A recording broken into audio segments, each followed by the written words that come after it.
I'm sure there are many things that are keeping Putin up at night right now. But without a doubt, the Siberian separatist movement is definitely his biggest nightmare. They, starting from Tsarist Russia, when they colonized us, they destroyed our culture, our language, our traditions. They are simply engaged in Russification. We are really tired of this. Understand us. We live poorly. They take everything from us. We are not even pacified. How long can you trust him? Russia, as it was in Tsarist times, as it was under the USSR, remains the same now under Putin. We are really tired of this. I'm tired of this, of depending on it. I want independence for my republic and to decide my own destiny. This is the Siberian Battalion, and they have joined the war on Ukraine's side in order to fight for freedom against Russia. The hope for them is that once the Kremlin falls into the hands of Ukraine, they will have the opportunity to break free. This is an awkward situation, considering the fact that Siberia is a part of Russia, but it has chosen to fight against its homeland. Having enemies in your own camp is the biggest betrayal. But Putin has brought this upon himself because, for years, he has not addressed the concerns of the Siberian people. Siberians are a special breed of Russians, and the phrase "Russia's wealth will grow through Siberia" is commonly repeated in the region. This is because Siberia feeds the rest of Russia, and gets little in return for it, which has led to its dissatisfaction with Russian leadership. What this situation shows us is that if you're unable to deal with your issues at home, the rest of the world will see your dirty laundry. Now, as talk of secession keeps growing, Putin's bots are going to become more aggressive under our videos. Please help us fight back and like our videos and share them with your friends and family. We really appreciate it. Secession is the act of withdrawing from a larger entity, in which in most cases is a state or an organization. In the past couple of years, these movements have become more constant in Russia. I'm sure by now you've heard of the Chechen rebels or even the Tatarstan separatist movements. What these movements all represent is that Russia will fall pretty soon. Now, there are probably two things that most people know about Siberia. One, it's a cold place to be, and two, it's where all the prisoners and exiles are sent. What people don't talk about is how beautiful the region is and how rich it is in resources. Siberia is basically the large portion of land that covers the north and the eastern part of Russia. On the west, it separates Europe from Asia with the Ural Mountains, and on the east, we have the Pacific Ocean. Before we go any further, one thing that I need to point out is that the rumors are true.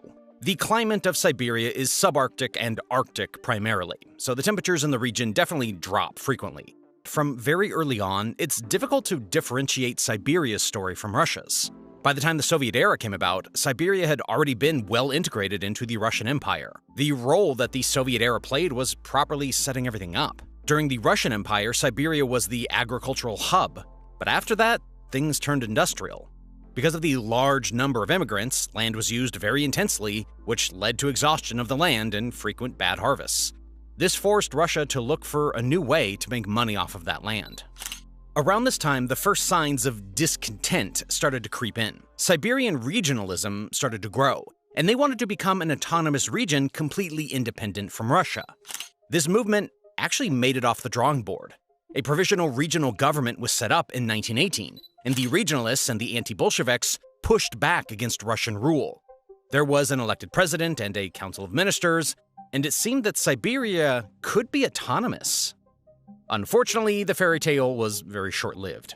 In that very same year, two battles were fought: the battle in western Siberia and the siege of Omsk, and Siberia lost its independence. On November 18, 1918, the Siberian Republic was overthrown, and the provisional all-Russian government was set up. During this period, a lot of groundwork was done, and the Trans-Siberian Railway connecting the region to European Russia was set up in 1916. The most famous of the railroad projects was the Baikal-Amur main line, which was the railway that connected Siberia to the Russian Far East. The main line is out of this world and passes through 14 major rivers, 21 tunnels, and the mountainous terrain in the region. The construction began just before World War II, but was soon put on hold during the war and restarted then after. On top of the railroad development in the second half of the 20th century, Russia began its exploration of mineral and hydro-energy resources, and many projects were concluded. A lot of hydroelectric power plants were built in the 1960s and 70s on the Angara River, and these power plants powered large production facilities such as the aluminum plant in Bratsk and Ust-Ilimsk, rare earth mining in Angara Basin, and projects within the timber industry. Woven into Siberia's history is a period of time in which many people wish they could pretend never happened. At the end of the war, the region became a dump site for the fallen prisoners collected during the fight. Thousands of captured soldiers were sentenced to several years of work in labor camps in all the regions of Siberia, and most of them did not make it out of the region alive. Although these camps were not really for putting prisoners to death, the death rate was significant, especially during the cold Siberian winters. The range of work done in these labor camps ranged from vegetable farming to the construction of the Baikal-Amur main line. In this clip, a woman retells the terrors of the time. Viņiem kaut kāds 5 laikam cilvēki bija. Un tad Falka tāds bija, tas mums likās tāds, viņš gan gāja uz mežu ar mums, bet atkal viņš bija jau pieaudzis. Viņam gadu laikam 16, 17 bija, un tad viņš aizgāja uz Igarku, un tad viņu atveda šitā tā, kad rāpo cilvēks, tās rokas un kājas, zina tā. Un tad viņu pavisam baltu un beigtu viņš nosalizāt šito te atveda. Tad to es redzēju vienīgo, bet tādu bija daudz. These camps were known as gulags, and they were notorious for the harassment and brutal treatment of prisoners. This name was actually an acronym for the Russian phrase Main Administration of Corrective Labor Camps. And Moscow also used to use these camps as prisons for criminals and political radicals. Here are some of the most famous names that you probably did not know went to live in these hellholes. Vladimir Lenin, who was pretty big during the Russian Revolution, spent 3 years exiled in Krasnoyarsk for his activities. And one of Russia's most well-known poets, Osip Mandelstam, was sent to the Gulag twice. In 1924, these labor camps ramped up in cruelty when Stalin took over. He decided to use these camps to purge the country of anyone disloyal to his regime. And millions of Soviet citizens were executed or sent to the Gulag for crimes like speaking out against Stalin. Things were so bad that the lowest estimated figure for the number of people who died was a staggering 20 million. The Gulag prisoners would be packed into train cars on the Trans-Siberian Railroad and then shipped away into the freezing cold. Once they arrived there, they experienced workdays as long as 12 to 14 hours. As you can expect, the prisoners were given meager rations and often slept on bunks made of wooden planks. Now, can you imagine that in the freezing Arctic cold that is Siberia, some prisoners went without blankets? Temperatures would drop to as low as -50 degrees, and most people froze to death. The guards exercised ruthless control over them and sometimes shot inmates who tried to flee. Do we even want to begin to get into the sanitation issues? Things were so bad that most of the prisoners were simply taken out by diseases. If there's no water to drink, there is definitely none to keep the prisoners clean or their living spaces. On other occasions, just for laughs, soldiers killed prisoners for petty offenses just to instill fear in the others. Another psychological punishment that they implemented was the punishment cells. These were confined spaces that they would throw prisoners into to isolate them for days on end. After having starved the life out of these prisoners, they would then publicly execute them. The options for the people unfortunate enough to end up here were very few. It was either you died in the camps or in the vast wilderness of the Siberian mountains. The numbers recorded are really scary, and it's believed that 9 out of every 10 prisoners died in the gulags, including many artists and intellectuals. In 2018, the last political survivor of Stalin's gulags, Vasily Kovalev, died. Before he died, he did an interview with Vezma, where he told the story of his time in Siberia. In 1950, Kovalev was 20 years old when he was found guilty of anti-Soviet sabotage. He had been notorious for unscrewing important spare parts from military vehicles and was caught in his crime. According to Vezma, until his last breath, he never forgot what the Soviet Union did to millions of people who endured the camps, leaving their best years, their health, and their lives there. He told the story of his trip back to Odessa region, where he met the people who had put him in prison, and he did not forgive them. The cruelty and torment of camp life taught him to survive, but at the same time, to stay human. Many people like Kovalev died mentally insane, driven to the edge by everything that they had experienced. Stalin's camps are constantly likened to Hitler's concentration camps, and this period will always be a stain on Siberian history. After Stalin died, Nikita Khrushchev came into power in the Soviet Union and condemned the atrocities committed in the Gulag. Under his leadership, the Gulags continued to flourish, but Now they were not as terrible. Currently, these prisons are tourist attractions where people can experience a piece of Russian/Siberian history. When the Soviet Union collapsed, Siberia saw its chance to break away from Russia, as did most territories. In 1991, the Siberian regionalism made a comeback, and the Siberian Republic movement wanted to create a sovereign state.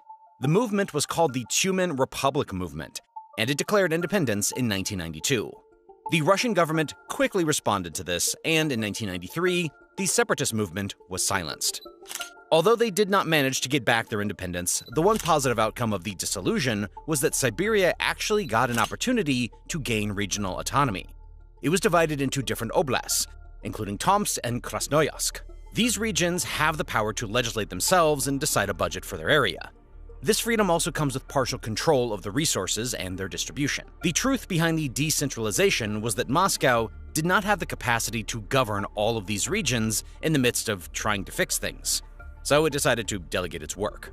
While Siberia got to take over some things, Moscow still abused the region for its resources.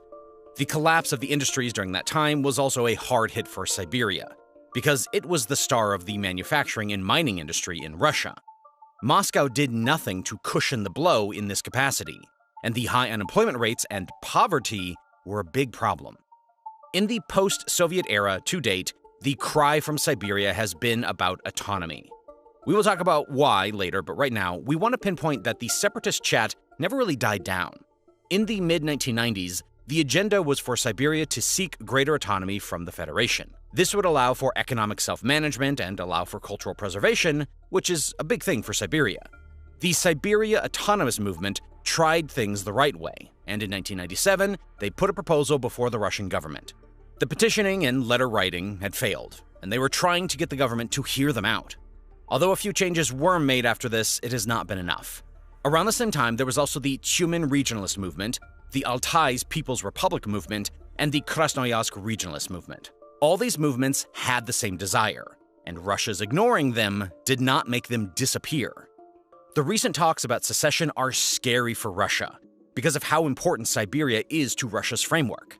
Today, Siberia accounts for approximately 75% of the country's land area and 25% of its population.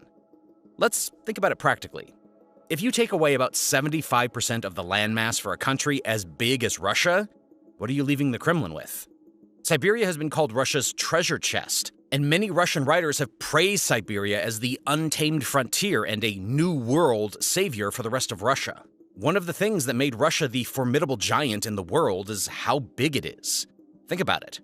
Bullies get away with things that they do because no one has the guts to pick a fight with them at that size. Now imagine what would happen if your local bully knocked off some inches or lost a couple of pounds. Not that scary, right?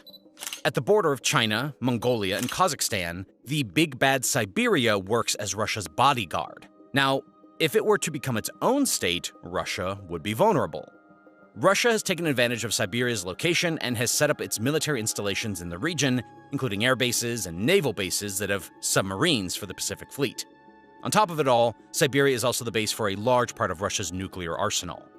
This makes it a ticking time bomb, but it also provides a deterrent zone that the rest would not dare cross. One of the things that drew Russia to Siberia, and the thing that will make it hard for Russia to let it go, is its natural resources. According to Russian calculations, Siberia holds just under 80% of Russia's oil resources, about 85% of its natural gas, 80% of its coal, similar amounts of precious metals and diamonds, and a little over 40% of the nation's timber resources. Furthermore, research by economist Peter Weston has demonstrated that outside of Moscow and the industrial region in Samara and the Urals, the major contributors to the Russian economy in terms of per capita gross regional product, or GRP, are the natural resource regions like Siberia and the Russian Far East. If we're talking about oil, Tumen in western Siberia tops the list.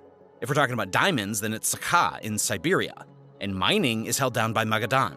Now, before we get carried away with Siberia's riches, let us also not forget the groundwork that we discussed earlier, which set up the intricate transport system through Siberia. The Trans-Siberian Railway that was built from 1891 to 1916 is actually the world's longest railway line. It is very famous and passes through 8 different time zones. On top of the Trans-Siberian Railway, you have the Baikal-Amur main line, which was created to complement the TSR. Highways, waterways, seaports, and airports are scattered all over the region and work to keep the connection with the rest of the country. Removing Siberia would be the same as taking a chunk off of a jigsaw puzzle and somehow expecting the rest of the puzzle to just make sense. It also does not make sense for Russia to let go of Siberia now, as it is about to set itself up as a tourist wonderland. Nowadays, tourists are hopping on the Trans-Siberian Railway and taking a scenic trip through Siberia to see it all. Lake Baikal, which is the world's largest and deepest freshwater lake, is popular for hiking and boat tours, and many people also love to hike in the scenic Altai Mountains. The rich history of Siberia is also very important to tourists, who even visit some of the gulags to learn about the Soviet era's dark past. Russia needs to be able to capitalize on this tourist boom because it improves its image and lines its pockets at the same time. Ultimately, the problem is that Russia has just laid too much down in Siberia, and it cannot imagine it separating. Its reliance, economically, strategically, and symbolically, makes this situation a full-blown crisis for Moscow. The talks about secession have not been pulled from thin air, and there have been definite grumbling among the people of Siberia. The biggest fallout that Siberia is having with Moscow is because of economic exploitation. Despite the numerous natural resources that Siberia has blessed the rest of Russia with, the region itself is embarrassingly underdeveloped. The bustling industrial hub of the Soviet era has been reduced to nothing. Geographer Michael Bradshaw has called what is happening the Siberian dilemma. This dilemma is basically what others have referred to as the resource curse and speaks to the fact that Siberia is being bled dry. In order to keep the economic wheels spinning, the country needs energy resources from West and East Siberia. But in order to recover these resources, Russia has to basically drain Siberia of everything that it's got. What the mass industrialization and resource drain has done is leave parts of Siberia both misdeveloped and overdeveloped. What is further fueling the dilemma is that Moscow doesn't care. To properly understand how self-seeking the main Russian government is, let's do a case study of the Yukos Oil Company scandal. Yukos was founded in 1993 and was a very big part of the oil landscape in Siberia. Mikhail Khodorkovsky took over the company and turned it into Russia's largest oil producer. The privatization of such a large oil production hub was part of how former President Yeltsin kept the uber-rich Russians happy. When Putin came along, he was happy to protect the oligarchs' interests as long as they remained subjugated to the regime. The company was such a big part of Siberia's production and produced jobs to thousands of people. Despite getting his wealth from the region, Khodorkovsky was a bad steward of the resources, at least according to Putin. The real reason behind this was the fact that Khodorkovsky tried to challenge Putin's political position. So, in 2003, Khodorkovsky was arrested on charges of tax evasion and embezzlement. The effect of this was that the company had to declare bankruptcy in 2006. The bankruptcy of a small company has a minimal effect, but this decision had such a domino effect on Siberia as a whole. Thousands of employees lost their jobs, and the $50 billion arbitration award that was required for the company's actions definitely destabilized the economy of the region big time. After the scandal, Rosneft, a state-owned oil giant, took over, but corruption and mishandling of funds is still very much rife. The self-serving nature of Moscow has led to a lot of grumbling in Siberia, where people get the short end of the stick after having their resources sucked out of the region. The restrictions that have been imposed on Russia's oil supply because of Putin's foolery did not help the situation at all. This means that economically, Siberia is suffering, and there's nothing that Moscow is doing to fix the situation. A 2020 survey by the Levada Center revealed that 44% of Siberians feel their region has its own distinct culture. 31% believe that Siberia should have greater autonomy, and 21% identify as Siberian rather than Russian. There is very clearly a disconnect between the Siberian identity and Russian identity, and that is a good enough reason for the desire for autonomy. People really underestimate how important belonging is, but these are the types of things that fuel revolutions.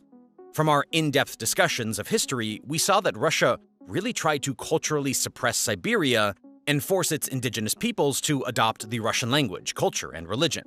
This treatment completely ignored the fact that there are very distinct traditions and customs that are part of Siberian heritage.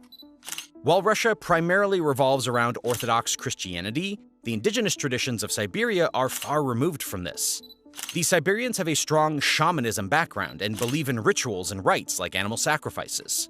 So they are deeply connected to nature and believe that spirits inhabit animals and objects. During colonization, Russia tried to shove Christianity down their throats, but folklore and tradition still stays. Siberian culture is still blatantly visible today. It is actually criminal that Russia refuses to acknowledge it. Let us look, for example, at the Yusuk festival. I'm sure I pronounced that wrong. The Yakuts mark the summer solstice holiday as a way of honoring their nature deities by celebrating renewal and fertility. The festival is considered a festival for the soul, and families come together and eat traditional dishes and drink fermented mare's milk. The festival is opened with a prayer to the sun in the circular open-air altar, and then people begin to participate in group folk dances in traditional costumes. The festival runs for days on end and includes musical performances, sports competitions, battle reenactments, and all-night feasting before celebrants greet the sunrise of the year's longest days. The problem for Siberia is that they do not feel connected to any other area in European Russia. It also does not help that the location is remote, which creates a further sense of isolation. They had spent a lot of time under their harsh climates and within the rugged landscape, shaping a sort of Siberian resilience and self-reliance. Russia's biggest failure is that they have failed to balance the regional identity with national unity by preserving cultural diversity and promoting inclusivity. Another fatal mistake that has been committed by Moscow is the complete marginalization of Siberia entirely. Because of the nature of Siberia's problems, it cannot be solved in an internal context. If you take a look at the main strategy documents in the country in recent years, you will find that there is nothing that talks about how Russia is going to help Siberia. The strategy for the spatial development of the Russian Federation up to 2025 does not even identify the region of Siberia in any way, meaning that it is not a national priority. A lot of economists call this the Siberian curse. Siberia's resources benefit Moscow greatly, but nothing is ever done for the local population in turn. There is underfunding in infrastructure, healthcare, and education, which makes Siberia feel like the poor cousin. In 2012, the Tomsk region delivered 130 billion rubles of tax revenue to Russia's exchequer, but it got back a mere 10.3 billion, with the remaining 92 billion disappearing into the common pot mysteriously. Adding insult to injury, Siberian political representatives in the national government are very few, and this means that no one is representing their interests at a national level. Siberia also has very limited access to information from the central government, and this makes them feel like outsiders. All of these feelings of discontentment have fueled the separatist movement. Okay, so let us pick up where we left off in relation to the Siberian separatist movement. In the 2000s, the separatist movements were still alive and well. The movement was pretty popular on the internet, and Wikipedia even opened a section in the Siberian language that, by 2007, was the 66th largest in the world. In the 2010s, you had people like Konstantin Irmenko behind a movement calling for the people to declare their nationality as Siberian.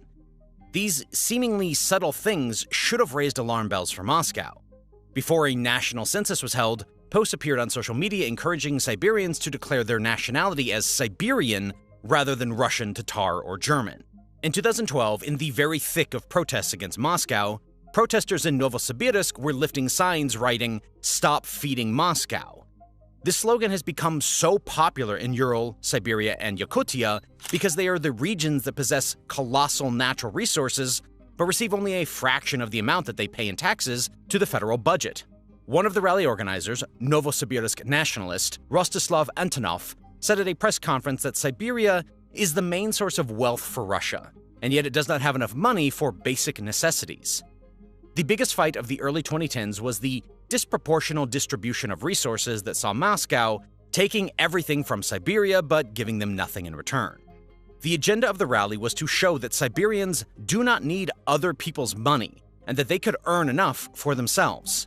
What Siberia was demanding was a change in tax allocation mechanisms so that a regional component would be incorporated into the tax on mineral extraction. To its detriment, Russia decided not to listen again. Novosibirsk struck again and began the March for Siberian Federalization, during which protesters called for autonomy and self-governance.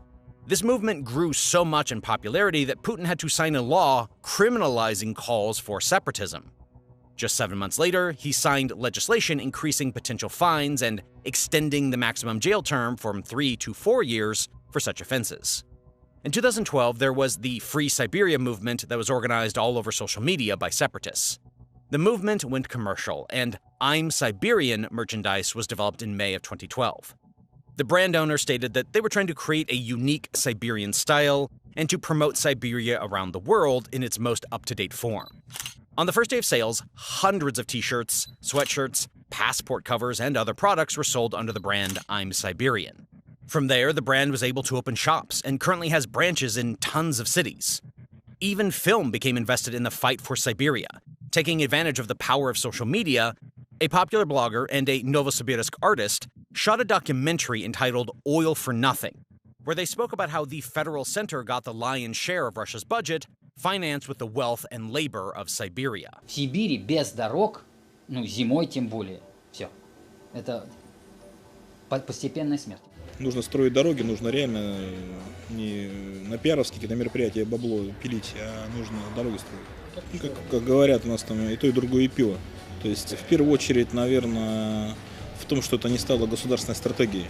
Хотя, если брать опыт других стран, то есть Америку 30-х годов, Японию 50-х годов, Германию тоже 30-х и 50-х годов, то есть видно, что в кризисные периоды нормальное государство, оно как раз строило дороги и давало возможность работы людям. Фактически 1 рубль, вложенный в дорогу, потом дает 3, 5, 10 рублей в зависимости от региона. Ну, мультикассовый эффект, понятно, что. The film was also heavily focused on how little Moscow invested in Siberia's development, and how the region felt more like a colony. The lack of transportation infrastructure in the region, which stretches over millions of square miles, was the biggest issue, considering how the rest of Russia looks like today. In the spring of 2013, a scandalous exhibition titled The United States of Siberia was held in Novosibirsk. Moscow Center for Contemporary Art Winzavod launched the exhibition of works created by Siberian artists, which included pieces from Omsk, Krasnoyarsk, and Novosibirsk. One of the artists emphasized that Siberia is so far away and detached from elsewhere in the world. After the exhibition, the flag of the United States of Siberia caused a national scandal. A group of Siberian activists created a flag design for the hypothetical state. It became controversial because it was symbolic of the strong separatist sentiments and a sign that regional discontentment was definitely brewing. The t-shirts, the displays, and the flag were really just the beginning. Symbols of the Siberian Republic are increasingly beginning to appear on Novosibirsk streets, and this should be a wake-up call for Moscow.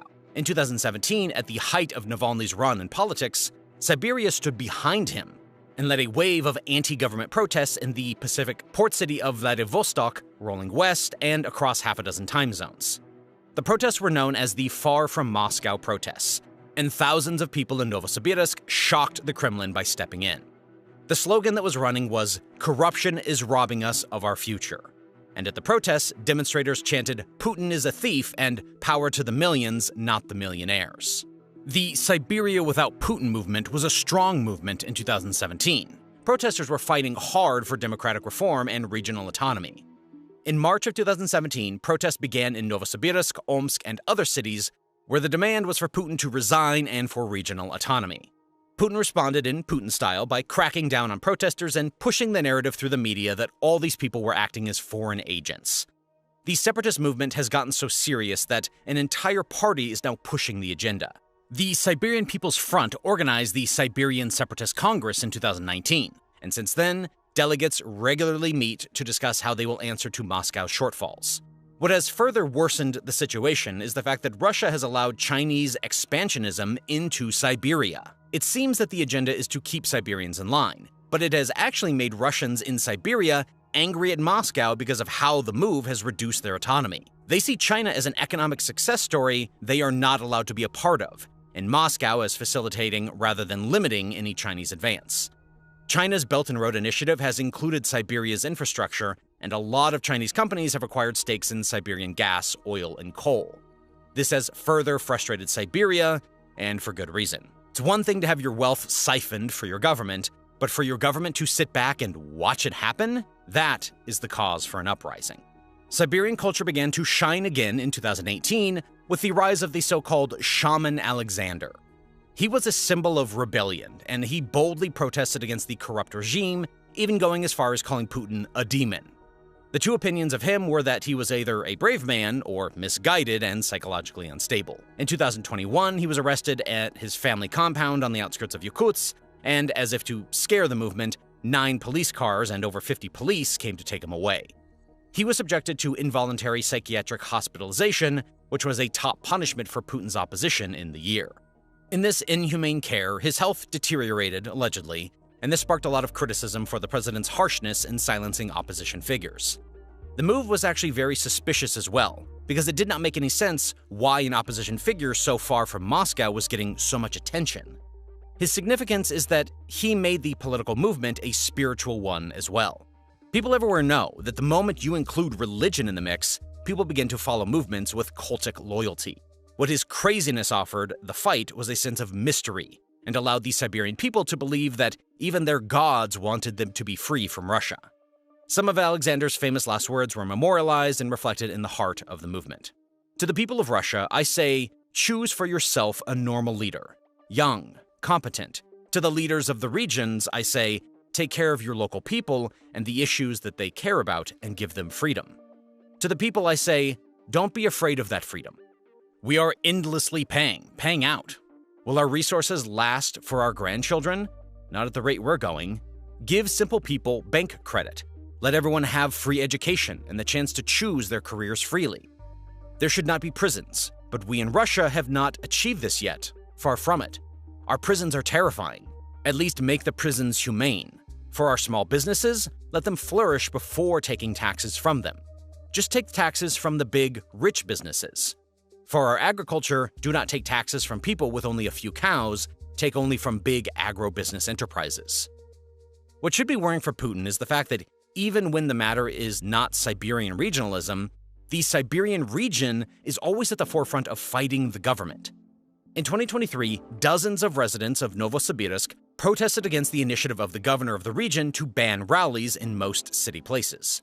The reason that the governor was attempting to pass such a law was that the fear that the people would begin to hold protests closer to the elections. If the governor were to continue to have people causing upset in his region, it would not reflect well on him, so he was trying to silence that noise. Unfortunately, as you have seen throughout this video, Novosibirsk is always the center of the rebellion. The protest took place in Neremsky Square, and the authorities agreed with it, but nothing really changed after that. We've been focused on how these movements communicate how unhappy Siberians are, but the talks have made it to secession. If you've been paying attention up until this point, it was all about regionalism. This meant that Russia would still be in control and have oversight in Russia. The escalation to separation is just further evidence of how much Russia has dropped the ball on this one. In 2023, 5 Russian regions began voting in unauthorized independence referendums as part of a campaign to promote secession from Moscow's rule. The online vote was organized by the umbrella group called the Post-Russia Forum, and it covered Siberia, the Urals, Kaliningrad, Krasnodar, and Ingria. Although the referendums are not binding and may be illegal under a law against challenging Russia's territorial integrity, more than 130,000 votes were recorded on the first day of voting. According to the Committee of the Independent Confederation of Siberia, the results were meant to allow the party to understand whether people in Siberia wanted to be free from Moscow. The answer was really obvious, and the cry from the people was, "Siberia will be free." Independence movements like this have continued to grow, and in May of 2022, representatives of 6 provinces united in the form of the League of Free Nations with the aim of seeking the collapse of the Russian Federation and the creation of new states in its ruins. Secession was not always on the agenda, and it has clearly become a last resort. Some people in Moscow were beginning to pay attention to Siberian regionalism, but most in the Kremlin still believe that Siberians were incapable of acting on their own. Russia's current leadership also seems to be convinced that it will be able to counter such moves without making concessions. Because the Kremlin failed to recognize the most important aspect of regionalism in Siberia and the Russian Far East, the move has become bigger. Most provinces were simply wanting self-determination, but the post-Russian Forum was seeking independence for a larger, more diverse group of people. According to Dr. Alexander Etkind, a professor of international relations at the Central European University in Vienna, the referendums helped to build momentum and normalize the idea of secession. For the international community, the potential of a broken-up Russia is both exciting and terrifying. Political scientists argue that the territories of the Russian Federation will, in time, declare independence, like during the fall of the Soviet Union in 1991. The obvious plus for most nations is that a broken-down Russian state will reduce its capabilities to attack neighbors. Let's talk about how it would affect China, which shares a border with Siberia. As we know, China is always looking for an opportunity to make some money from a situation. This could be China's opportunity to cut out Moscow and create a long-term supply agreement with Siberia for oil, gas, coal, and timber. China has already been getting handsy in the region of Manchuria, so it's no surprise that it would take the opportunity to siphon more economically. China would also be quick to ensure that it makes Siberia a friend, because this would mean that it does not have to worry about the border that it shares with the region. Anything that reduces Russia's influence increases China's power, and this would make things good enough for Xi. Think about everything that China could do with its Belt and Road Initiative.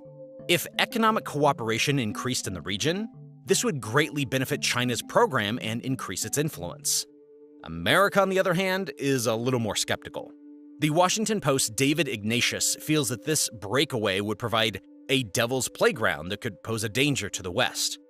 The move would create the space for chaos because if Russia is falling, China is rising. As hard as it may be to believe, given what Putin is doing right now, China is definitely more of a pain than Russia for America. The US can already see the fate of Russia, but China, it's a bit of a wild card. As it stands, the US is already planning on war with China based on its plans to enter Taiwan. If Siberia becomes independent and creates its own regional order, the US will have to change its foreign policy to meet the changes there. At this stage, we can confidently predict that Moscow will respond the way that it has always done, with force. It has been unwilling to go the diplomatic route with Siberia all this time, and it is highly unlikely that this is the moment that it will choose to hear reason. Putin's response has always been very clear, and he believes that all separatist movements are an attempt to undermine Russian territorial integrity. The media propaganda that he has always pushed is that these are attempts by outside parties to sabotage Russia. In an address in 2023, Putin stated, "The attempts by foreign special agents to destabilize the political and social situations in Russia must be severely stopped. Security services have no easy task, but you have all the necessary potential, all the possibilities, in order to ensure the security of the state, of society, of our citizens." Amnesty International has identified how Russia operates when faced with opposition and lays it out clearly. The face of the pro-Russia movement is always the Russian armed forces, and Putin always uses them to attack and abuse the people. The next step then is to criminalize any protests by passing absurd laws that make it impossible for anyone to freely express their views. The criminal justice system is also used by the government to run unfair trials and to dish out crazy prison sentences with heavy fines. In 2022, over 21,000 individuals in Russia were penalized for such offenses, with 2,307 given administrative detention and the rest heavy fines. Most of these people participated in peaceful street protests or critiqued the regime on the internet. The turning point in this decade for the move towards secession is the war in Ukraine. To add to its many crimes against Siberia, Putin's war has also negatively impacted the region. The death toll in the provinces and the impact of sanctions made everything worse and left the Siberians feeling like they were helpless. Many of the people who were suffering from abject poverty decided to go to the war in Ukraine to at least make money. In an interview with Radio